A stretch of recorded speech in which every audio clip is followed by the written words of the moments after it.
వచ్చే మిగిలిన సినిమాలన్నీ జోరు మీదుంటే డార్లింగ్ సినిమా మాత్రం సైలెంట్ గా ఎందుకు ఊరుకుండాలి?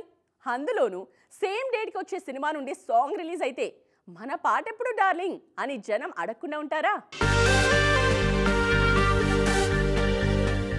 అప్పుడు ఇప్పుడు అంటూ వచ్చే ఏడాది సంక్రాంతి రేసులోకి దిగేసింది ప్రభాస్ మూవీ ది రాజా సాబ్. ఆద్యంతం థ్రిల్లింగ్ ఎంటర్టైన్మెంట్ ని షేర్ చేయడానికి మారుతి సర్వం సిద్ధం చేస్తున్నారు. విఎఫ్ఎక్స్ కూడా పక్కాగా ఉండాలని ప్రాజెక్ట్ ను వచ్చే ఏడాదికి షిఫ్ట్ చేశారు. ఇంకో వారం రోజుల్లో the Raja Saab first single ఉంటుంది అన్నది మ్యూజిక్ సెన్సేషన్ తమన్ చెబుతున్న మాట.